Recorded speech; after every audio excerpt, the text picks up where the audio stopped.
On today's episode of Locked On Canadiens, did the Montreal Canadiens trade the wrong goalie last year?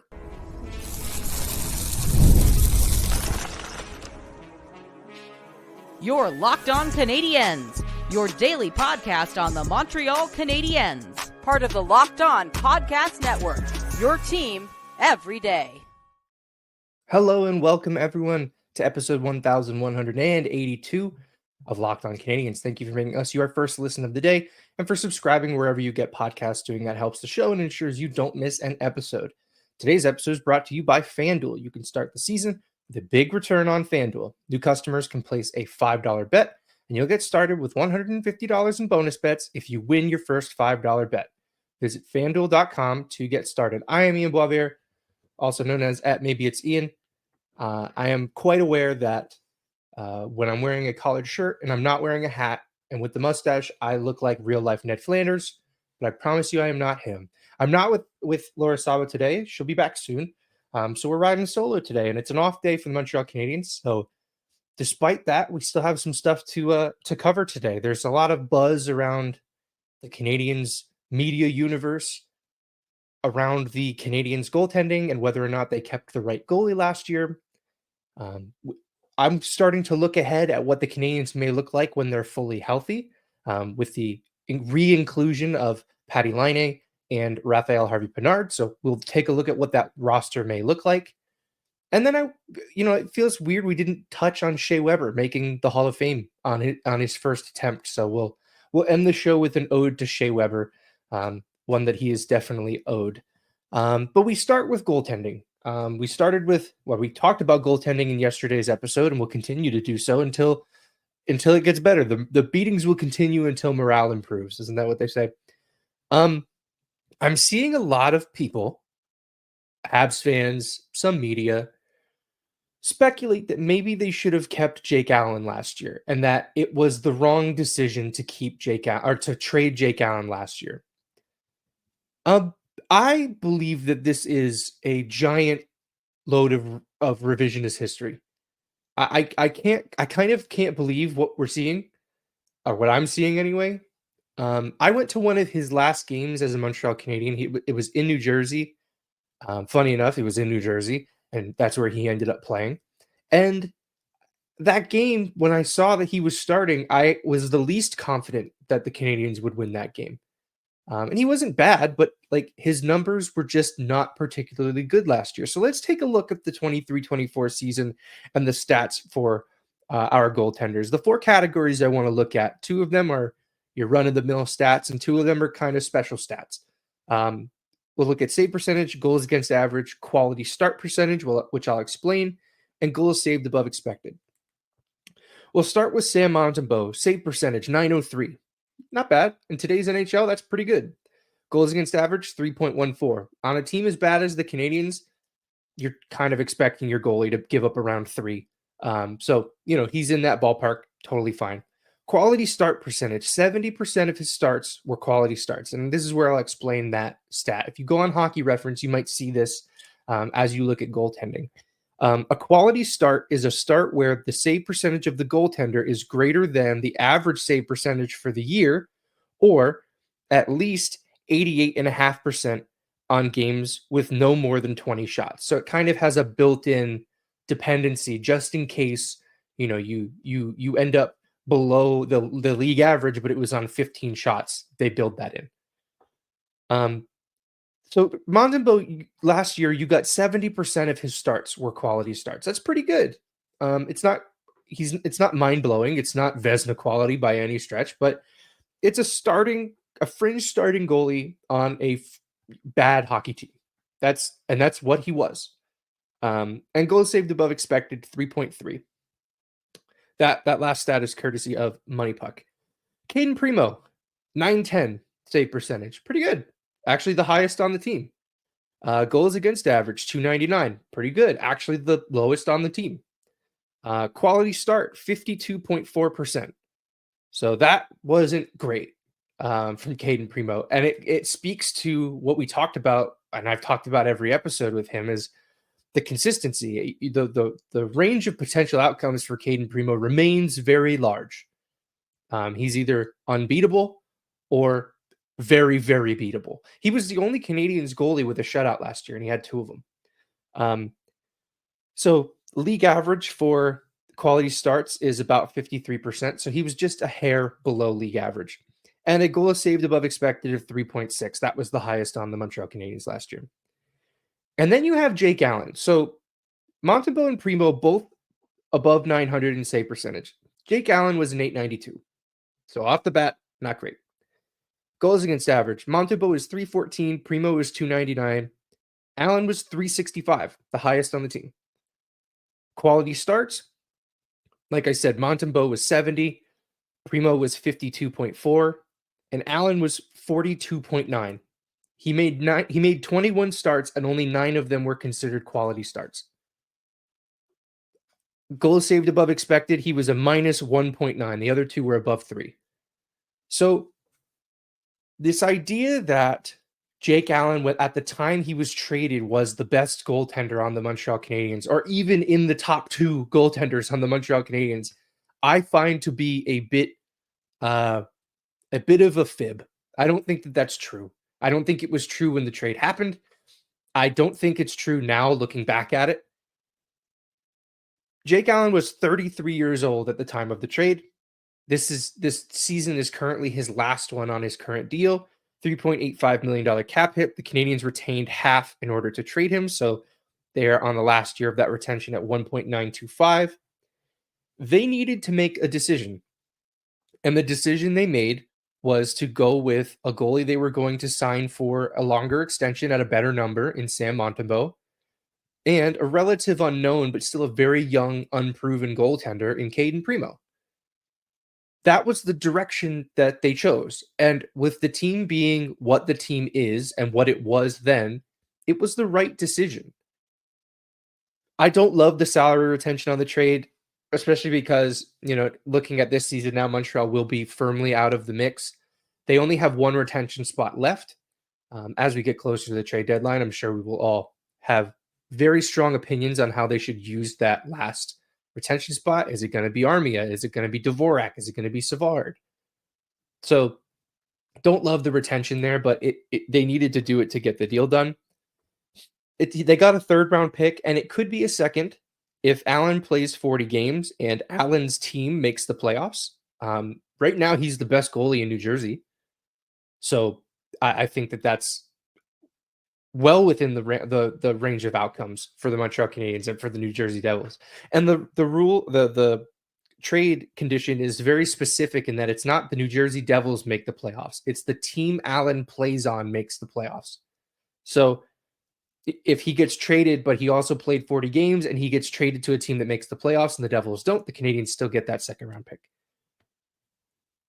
And I know Allen's playing well this year, and I'm happy for him. He was a good goaltender to have for the Montreal Canadiens.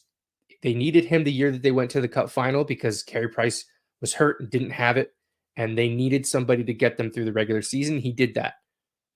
But at the end of this, he was not the goaltender that that even the Canadiens wanted to be backstopping this team for the next 3-4 years before Jacob Fowler gets here. Because let's be real, we can keep getting distracted by all of these fringe NHL goalies, but the goal here is to get this team ready for when Jacob Fowler is ready to go.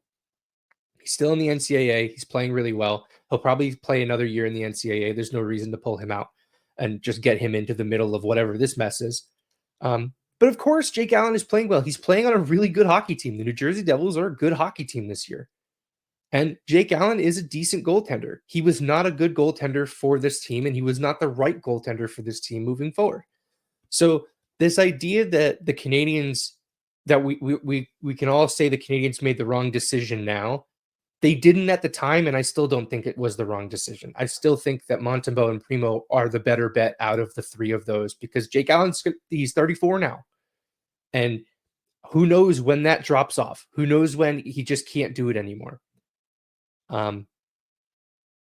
His play that he's having in New Jersey was never going to happen in Montreal. And the Canadiens did not claim Kaapo Kähkönen on waivers. And as soon as he was claimed by Winnipeg, it was made public that James Reimer was placed on waivers by the Anaheim Ducks, to which I also say, do not claim James Reimer on waivers. You are better with Caden Primo and with Sam Montembeault. All right, that's enough on goaltending. When we come back, we are going to touch on what I think the Canadiens roster should look like once they get fully healthy, and we'll get into all that in just a minute. This episode is brought to you by Omaha Steaks. Nothing delivers comfort and joy quite like the unrivaled quality and taste of Omaha Steaks. This year, skip the holiday hustle and bustle and save 50% off gourmet gifts site-wide at omahasteaks.com. Plus, get a $30 reward card when you shop early and score an extra $30 off with promo code NHL. With 5 generations of experience, they consistently deliver the world's best steak experience, and the gifting experts at Omaha Steaks have made it easy to deliver the perfect gift with thoughtfully curated gift packages starting at $89.99. From legendary steaks to mouthwatering desserts and more, save 50% off site-wide at omahasteaks.com. Plus, our listeners get an extra $30 off with promo code NHL and $30 reward card when you shop early. That's 50% off at omahasteaks.com and an extra $30 off with promo code NHL. Minimum purchase may apply. This episode is also brought to you by SelectQuote. The World Series, the Super Bowl, the Olympics, the Stanley Cup Final. The world's top athletes get to play in these top-level sporting events thanks to one thing, teamwork. And teamwork can also protect your financial legacy and your family's future. SelectQuote's licensed insurance agents are the perfect teammates when shopping for customized, affordable life insurance. They can find you the right policy to keep your financial legacy safely in your family's end zone.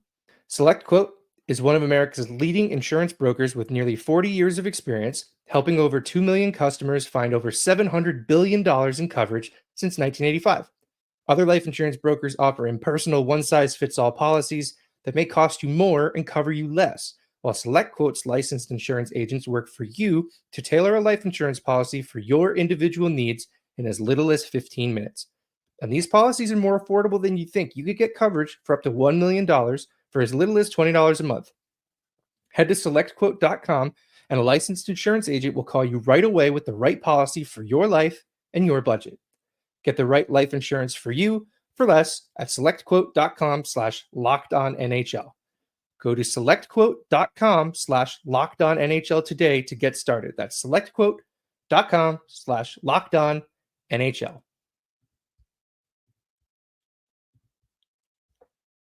All right, we are back, and it's time to talk about the future of this team. Not too distant future.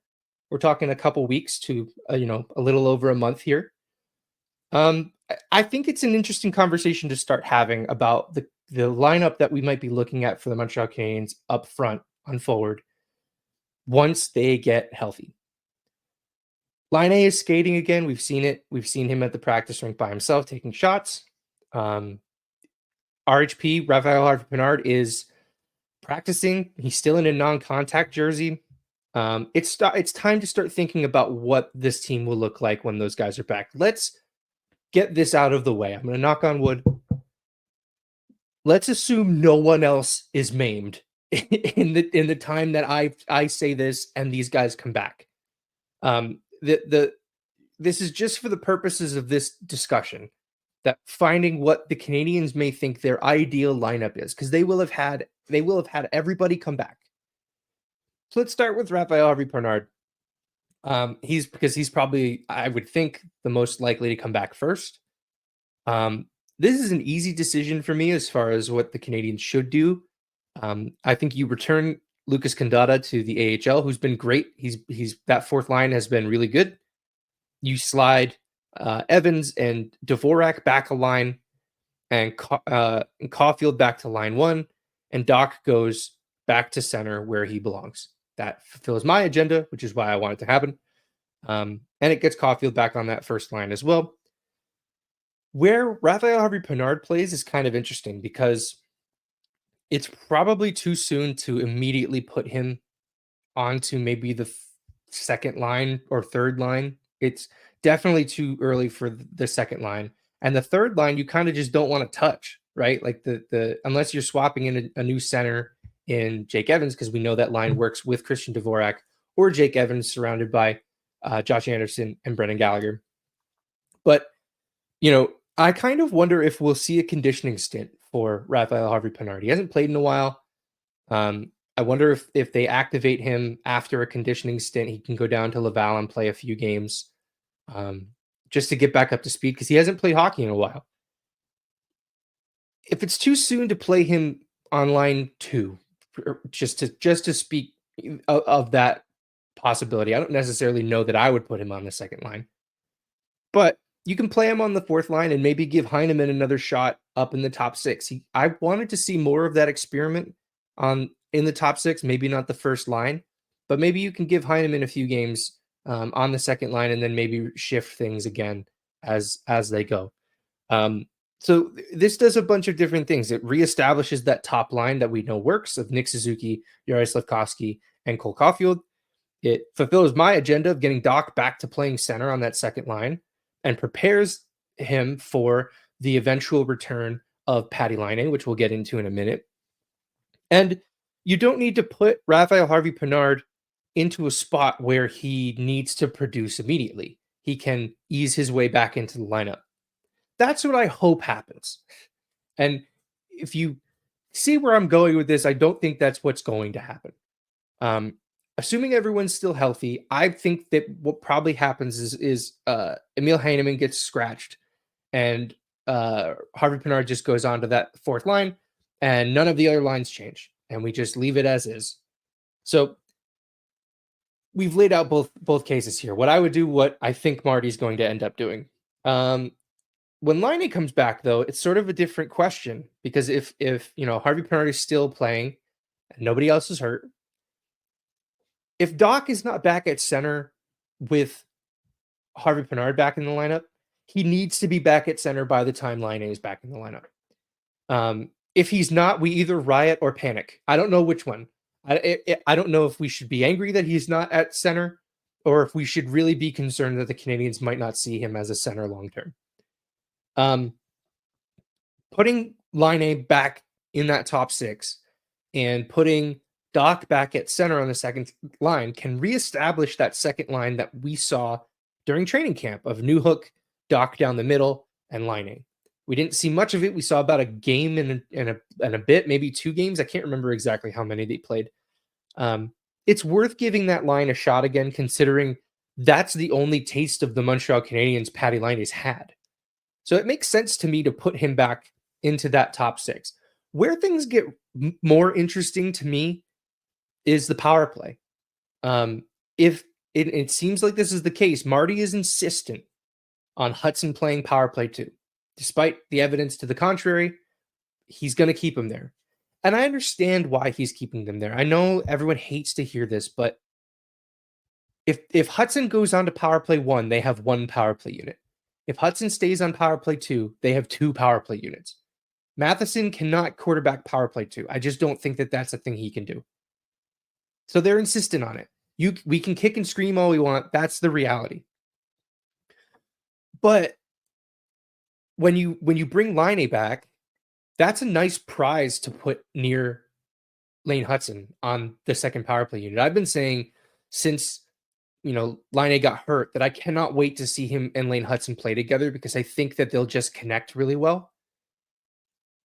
But I do wonder how long a power play unit that has Lane Hudson and Patty Laine on it can realistically be called the second power play unit. Because I can see that unit getting way more looks. The second unit now is getting better looks than the first unit most of the time.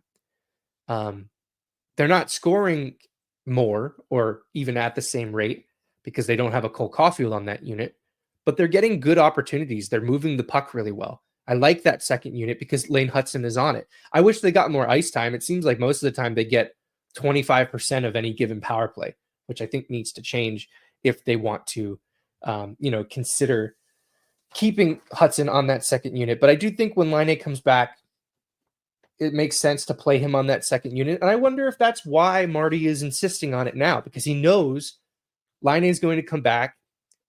There's not enough room on power play 1 for all of them.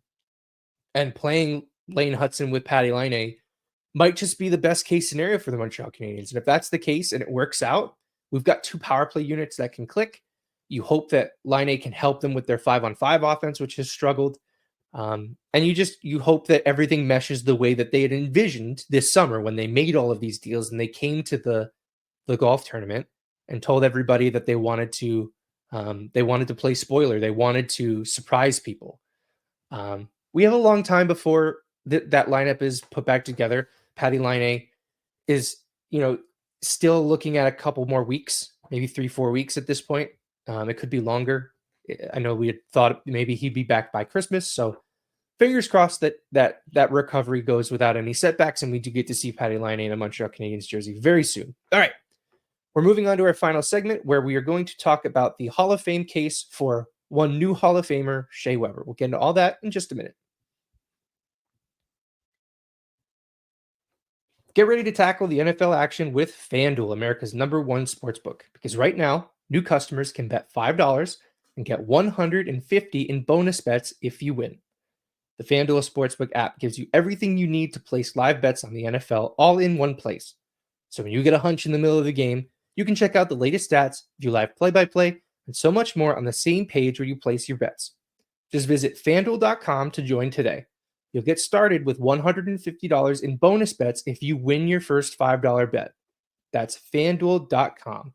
Never waste a hunch and make every moment more with FanDuel, an official sportsbook partner of the NFL. All right, we are in the home stretch. The Montreal Canadiens had a player inducted into the Hockey Hall of Fame. They also had a broadcaster. I'll start with the broadcaster really quick. Pierre gets put in to the Hall of Fame where he belongs. His voice is iconic.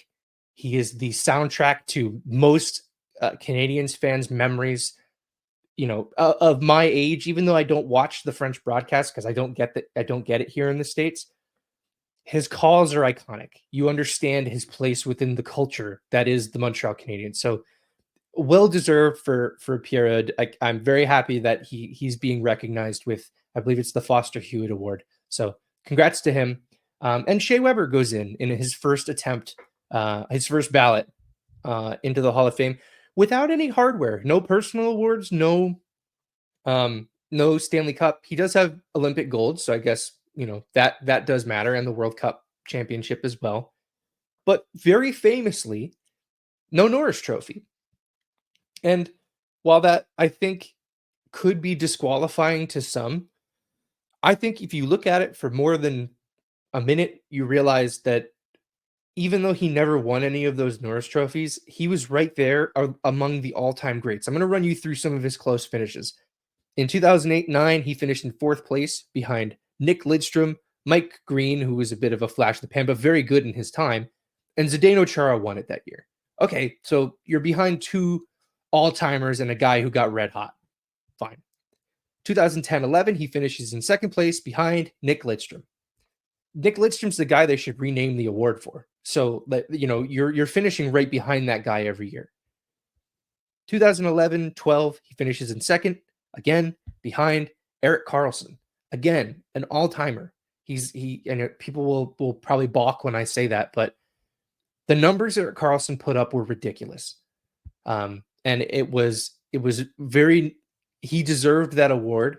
And he, I believe, was getting Hart Trophy nominations, or at least, votes for the Hart Trophy. So again, you're right there among that sort of top echelon of the league in defense. 13-14, he finishes in 3rd place behind Zdeno Chara and Duncan Keith.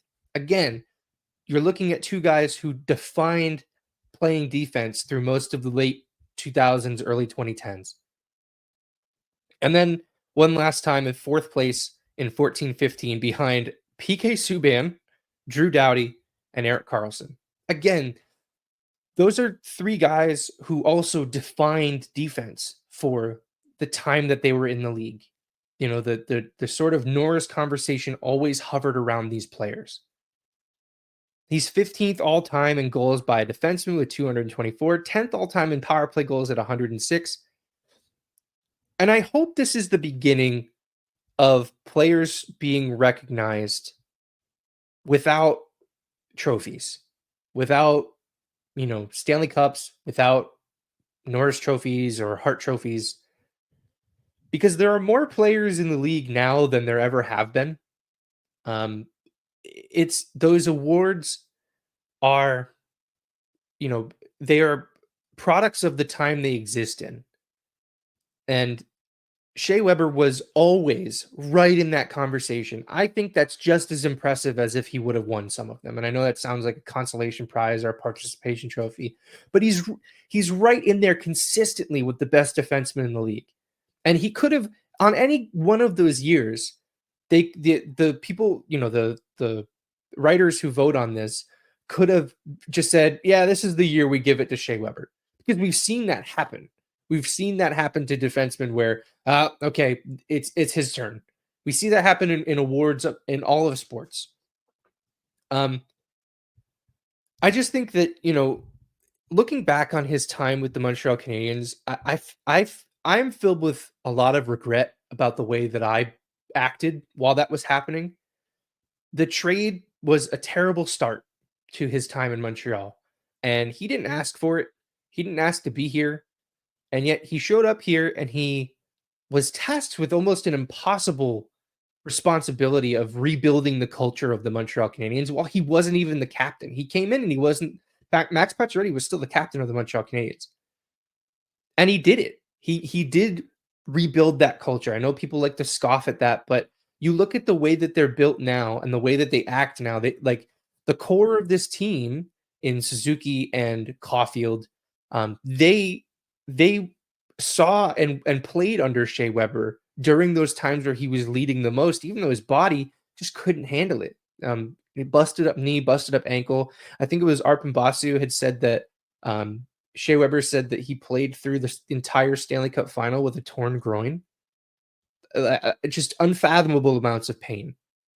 But in the end, he did what he came here to do. He completely reshaped the culture of this team, and he took this team to a Stanley Cup final. You can say that team was just a miraculous run, but in the end, that it doesn't matter how miraculous it is. He was the captain of the Montreal Canadiens, and he took that team to a Stanley Cup final.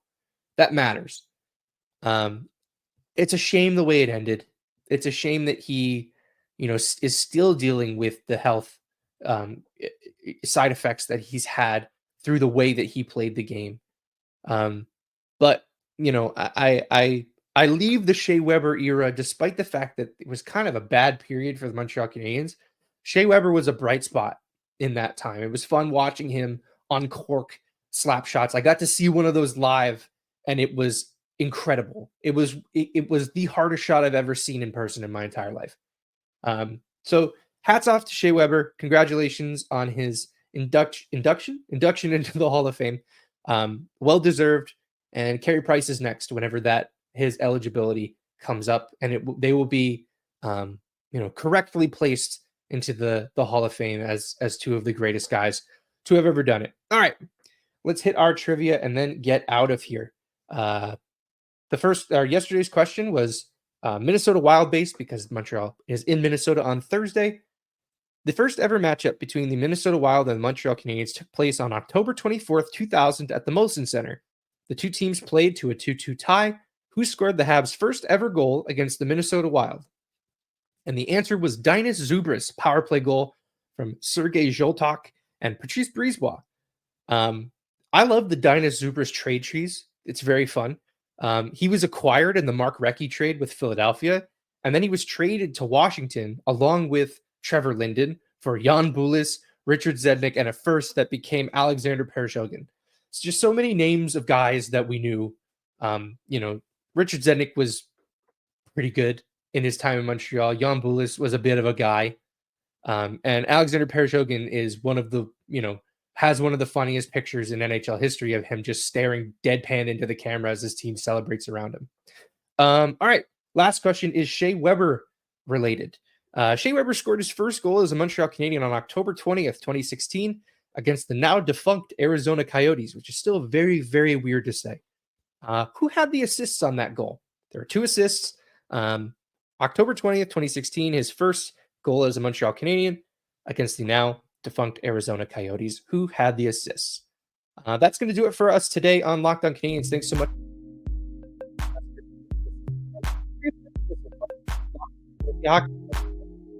Fantasy hockey expert, and get the edge over your league mates with daily tips from Steal and Flip.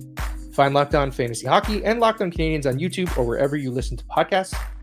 In case you haven't heard, we have made the jump to Blue Sky, so follow the show at Locked On Canadiens, me at Maybe It's Ian, Laura at The Active Stick. We're also on TikTok. Follow us at Locked On Canadiens. You'll get previews of the episodes the night before they go up. Also, my Movember campaign is ongoing. I've been very bad about sharing the details of that, so find my link in the description for my Movember page and chip in if you can. I know times are tough, so not expecting that. But thanks for tuning in. We will see you tomorrow.